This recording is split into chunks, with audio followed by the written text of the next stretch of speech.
Sejarah akuntansi yang pertama pada tahun 1941, yang kedua pada abad ke-18 dan ke-19, yang ketiga pada masa penjajahan Belanda. Pengertian akuntansi. Akuntansi adalah proses mengidentifikasi, mengukur, dan melaporkan informasi ekonomi yang memungkinkan pengambilan keputusan dan penilaian yang jelas serta tidak membingungkan bagi pembacanya.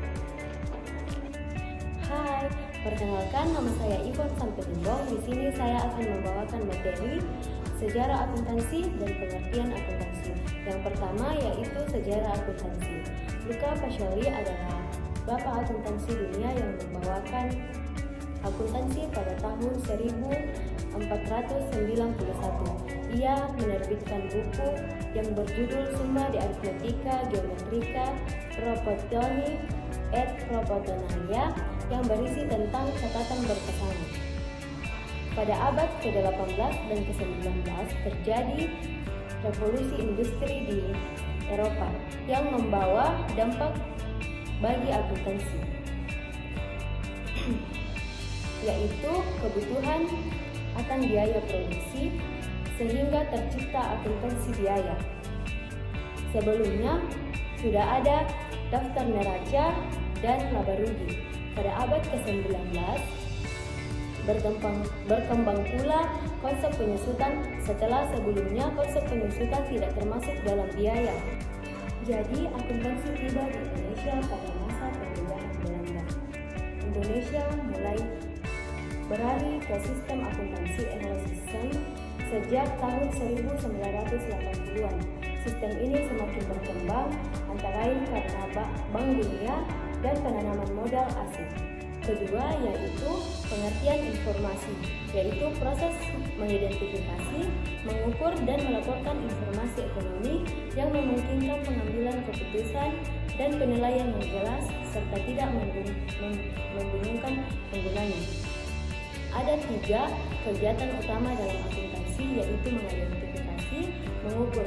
Nah, dalam mengukur ada kegiatan memproses dan menganalisis data, dan yang ketiga yaitu melaporkan informasi.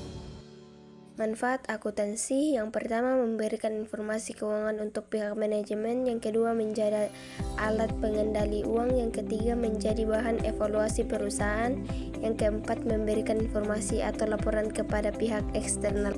Pemakaian informasi akuntansi terbagi menjadi 2, yang pertama pihak internal, yang kedua pihak eksternal.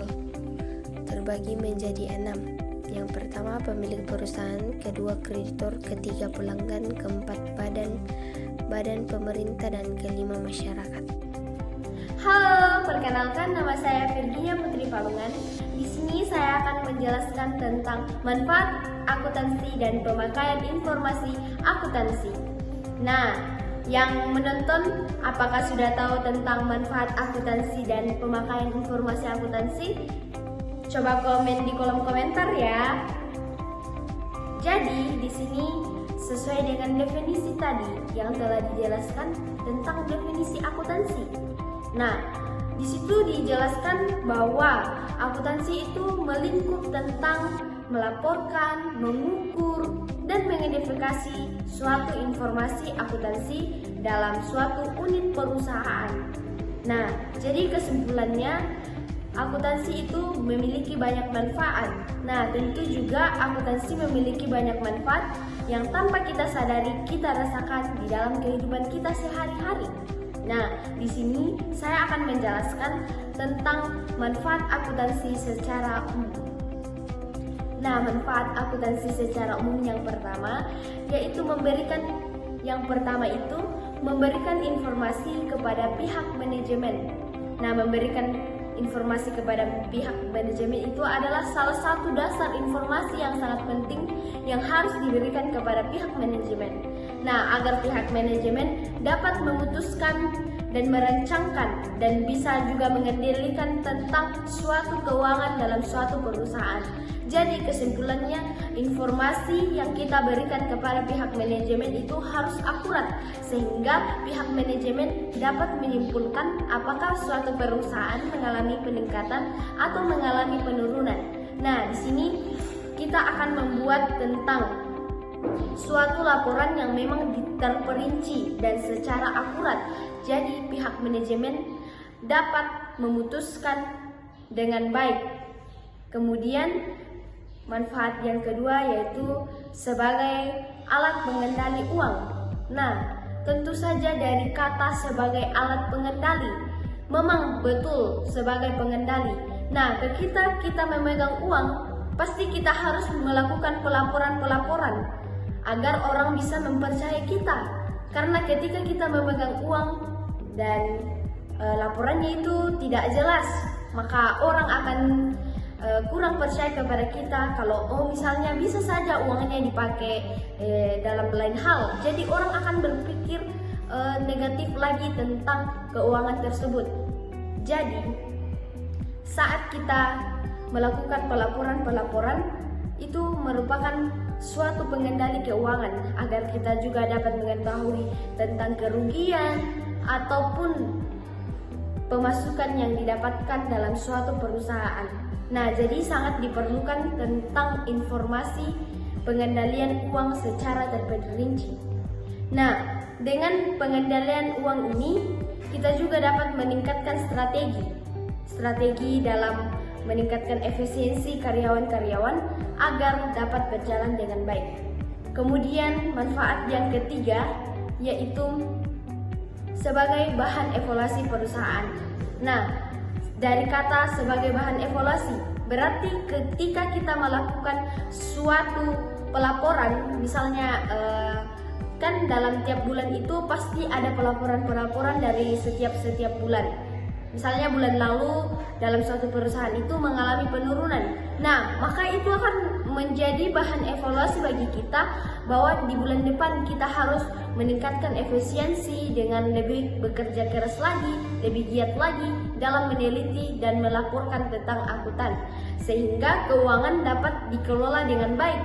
Nah, dengan dari itu, misalnya perusahaan yang tadi kita ketahui bahwa mengalami penurunan bulan lalu, maka bisa saja karena kita itu dijadikan bahan evaluasi, maka bisa saja bulan depan itu mengalami peningkatan sehingga mendapatkan keuntungan di perusahaan.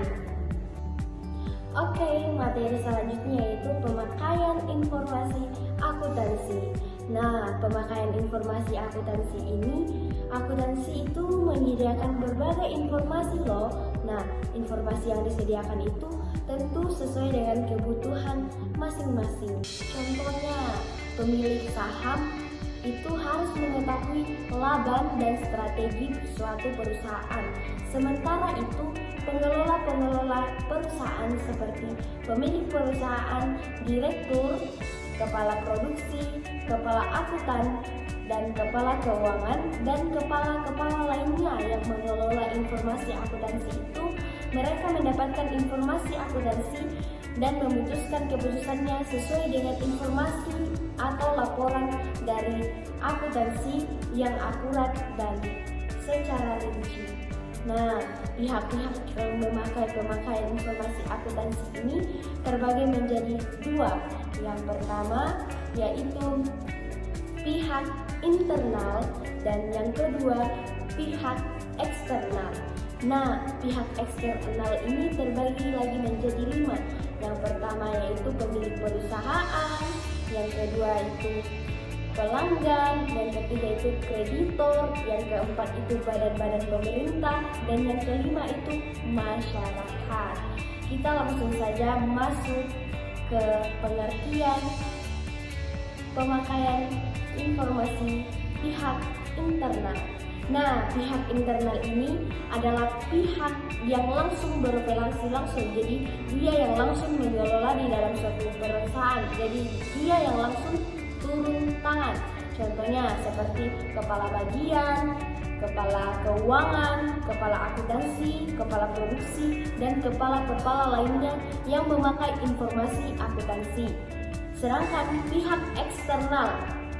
Nah, pihak eksternal ini dia tidak langsung beroperasi, dia tidak langsung ke perusahaan untuk melakukan operasi keuangan, tetapi dia sangat penting dalam mempunyai informasi tentang pencapaian suatu perusahaan. Nah, yang pertama, di pihak eksternal yang berperan penting yaitu pemilik perusahaan. Nah, pemilik perusahaan ini sangatlah berperan penting karena pemilik perusahaan itu dia yang memodali perusahaan. Nah, ketika tidak ada pemilik perusahaan, maka perusahaan itu tidak akan jadi karena biarpun ada pembangunan perusahaan tetapi tidak ada modal yang diberikan kepada perusahaan, maka kinerja dalam perusahaan tidak akan berjalan karena tidak ada biaya yang dipakai untuk melangsungkan produksi yang dihasilkan perusahaan. Kemudian yang kedua yaitu kreditor. Nah, kreditor ini adalah orang yang meminjamkan atau menagih modal atau saham yang telah dimasukkan ke dalam perusahaan atau memosok bahan-bahan yang akan dipakai perusahaan. Jadi tim kreditor ini juga sangat penting karena ketika suatu perusahaan kekurangan kebutuhan, maka dia yang akan mengantarkan kebutuhan tersebut. Nah, kemudian yang ketiga yaitu pelanggan. Nah, pelanggan ini dia yang akan membeli dari perusahaan-perusahaan yang hasil dari produksi perusahaan-perusahaan tersebut. Nah, kemudian yang keempat yaitu badan-badan pemerintah. Nah, badan-badan pemerintah itu adalah instansi yang memajak dan tetap melindungi tenaga kerja. Nah, artinya tenaga kerja adalah orang-orang yang dipakai di dalam suatu perusahaan untuk mengelola perusahaan tersebut. Kemudian masyarakat. Nah, masyarakat itu seperti tenaga kerja, pelanggan, kreditor, pemilik perusahaan. Nah, semua itu termasuk masyarakat. Jadi, di dalam suatu perusahaan kita memerlukan masyarakat untuk saling berinteraksi dalam mengelola keuangan. Karakteristik kualitas informasi akuntansi yang pertama adalah dapat dipahami, yang kedua adalah tepat waktu, yang ketiga adalah relevan, yang keempat adalah keandalan atau reliabilitas, yang terakhir adalah dapat dibandingkan. Yang berikutnya adalah prinsip dasar akuntansi. Yang pertama adalah prinsip harga perolehan, yang kedua adalah prinsip realisasi penghasilan, yang ketiga adalah objektif, yang keempat adalah prinsip pengungkapan penuh, yang terakhir adalah prinsip konsisten. Halo, saya Brenda Putri Perusya akan menjelaskan tentang karakteristik informasi akuntansi dan prinsip informasi akuntansi. Yang pertama adalah dapat dipahami. Informasi akuntansi harus mudah dipahami oleh pembaca atau pemakainya. Yang kedua adalah tepat waktu. Informasi harus disajikan sedini mungkin untuk mendapatkan data yang telah diperoleh. Yang ketiga adalah relevan. Informasi akuntansi harus berhubungan dan bermanfaat sesuai dengan masalah yang sedang dihadapi. Yang keempat adalah keandalan dan reliabilitas. Informasi akuntansi harus diuji oleh pihak independen sehingga informasi tersebut dapat digunakan. Yang terakhir adalah dapat dibandingkan. Informasi akuntansi harus dibandingkan dari waktu ke waktu. Yang kedua adalah prinsip informasi akuntansi. Yang pertama adalah prinsip harga yang diperoleh. Setiap transaksi harus dicatat oleh perusahaan sesuai dengan harga yang telah diperoleh. Yang kedua adalah prinsip realisasi penghasilan. Setiap pertambahan aktiva atau pengurangan hutang yang timbul dari barang atau jasa. Yang ketiga adalah objektif. Informasi keuangan harus sesuai dengan data-data yang telah ditentukan. Yang keempat adalah prinsip pengungkapan penuh, menyajikan informasi secara lengkap dalam laporan keuangan. Yang terakhir adalah konsisten. Metode atau prosedur yang diterapkan harus konsisten dari tahun ke tahun. Bidang-bidang akuntansi yaitu akuntansi keuangan, auditing, akuntansi biaya, akuntansi manajemen, akuntansi anggaran, akuntansi perpajakan, sistem akuntansi pemerintah, akuntansi pendidikan. Profesi akuntansi yang pertama, akuntan perusahaan, akuntan publik, akuntan pendidikan, akuntan pemerintah. Etika profesi akuntansi mempunyai pengertian etika akuntansi, prinsip-prinsip etika akuntansi, objektivitas, kompetensi, kerahasiaan, perilaku profesional, bertanggung jawab, dan mandiri. Adapun etika profesi akuntansi antara lain Yang pertama, standar auditing. Yang kedua, standar atestasi. Yang ketiga, standar jasa akuntansi dan review. Yang keempat, standar jasa konsultan. Yang kelima, standar pengendalian mutu. Dan yang keenam, aturan etika kompartemen akuntan publik. Halo, perkenalkan nama saya Fransya Panimbana. Di video kali ini saya akan membahas materi tentang etika profesi akuntansi. Nah, pertama-tama kita harus tahu dulu apa sih itu etika profesi akuntansi. Nah, etika profesi akuntansi adalah prinsip-prinsip dan standar moral yang harus diterapkan oleh akuntan dalam menjalankan tugasnya. Nah, ada beberapa prinsip-prinsip etika profesi akuntansi. Yang pertama yaitu integritas. Nah, integritas. Contoh dari integritas yaitu bersikap jujur dalam sebuah hubungan profesional. Yang kedua yaitu objektivitas. Contoh dari sikap objektivitas yaitu membuat hasil laporan keuangan berdasarkan fakta dan membuat penelitian yang akurat. Yang ketiga yaitu kompetensi. Contoh dari sikap kompetensi yaitu memiliki pengetahuan dan keahlian yang memadai untuk dapat bekerja. Yang keempat yaitu kerahasiaan. Contoh dari sikap kerahasiaan yaitu menjaga kerahasiaan informasi yang diperoleh dari klien. Yang kelima yaitu perilaku profesional. Contoh dari sikap perilaku profesional yaitu mematuhi aturan dan hukum yang berlaku. Keenam yaitu bertanggung jawab. Contoh dari sikap bertanggung jawab yaitu menyelesaikan tugas dengan tepat waktu. Dan yang ketujuh yaitu mandiri. Contoh dari sikap mandiri yaitu bisa mengerjakan tugas secara mandiri. Nah, etika profesi akuntansi terdiri dari beberapa jenis. Yang pertama yaitu standar auditing. Nah, standar auditing adalah pedoman yang harus diterapkan oleh auditor dalam melaksanakan pemeriksaan laporan keuangan. Nah, yang kedua yaitu standar atestasi. Nah, standar atestasi adalah perangkat standar profesional yang mengatur pelaksanaan pekerjaan prestasi. Nah, yang ketiga yaitu standar jasa akuntansi dan review. Standar jasa akuntansi dan review adalah kerangka yang mengatur jasa akuntansi dan review melalui jasa akuntan publik. Yang keempat yaitu standar jasa akuntansi publik. Nah, standar jasa akuntansi publik adalah panduan bagi praktisi yang menyediakan jasa konsultasi bagi kliennya melalui kantor akuntansi publik. 5 yaitu standar pengendalian mutu. Nah, standar pengendalian mutu adalah memastikan barang atau jasa produk sudah mematuhi standar pengendalian yang ada. Dan yang terakhir yaitu aturan etika kompartemen.